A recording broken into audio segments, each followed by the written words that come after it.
ভুল জেনেছি, ভুল বুঝিয়েছে আমাদের। জীবনের খাতা থেকে যতটুকু সময় বাকি আছে সেইটুকু সময় বাঁচি নিজেদের মতো করে। তাই শুরু করে দিলাম নিজেদের জন্মদিন পালন করা। এতে সমাজের লোকের মাথা ব্যথা হলো, কত লোকে কত কথা বললো। বুড়িদেরও জন্মদিন পালন কি? কেউ বলে ন্যাকামো হচ্ছে।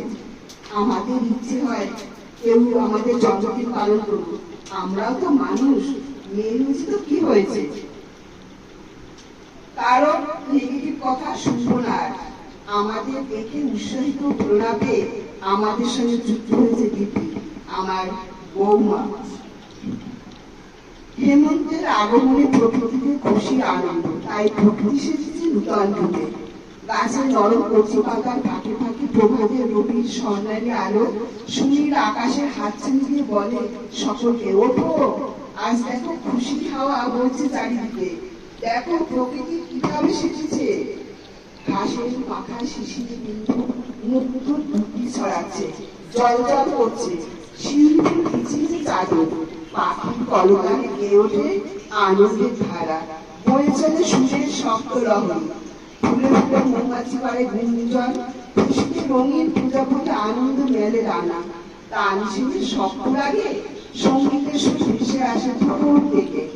আজ যে নভেম্বরের 2 তারিখ, রবিবার, আমাদের সকলের প্রিয় বন্ধুদের মধ্যমণি লিপির শুভ জন্মদিন। এই দিনটা সবার জীবনে মূল্যবান।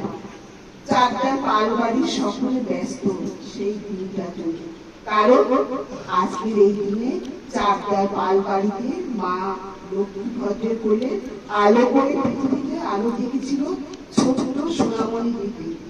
সেই দিন চাকদার ভদ্রবাড়িতে খুশি হাট বসেছে।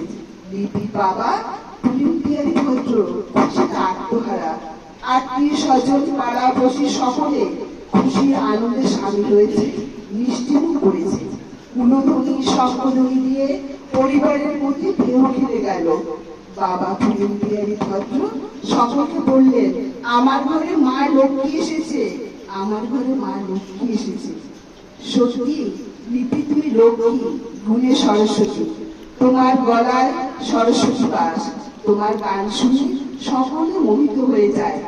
ঈশ্বরের কাছে প্রার্থনা করি এই দিনটা প্রতি বছর তোমার জীবনে ফিরে আসুক, আর তোমার ভুবনময়ী হাসি দিয়ে মানুষের হৃদয় জয় করে দাও। স্বামী, শ্বশুর বাড়ির সন্তান, সকল আত্মীয় পরিবেশ সবাইকে নিয়ে তুমি সুখী হও, ভালো থেকো, সুস্থ থেকো। বড়াল পরিবারের পক্ষ থেকে জানাই তোমাকে আন্তরিক শুভেচ্ছা, শুভকামনা।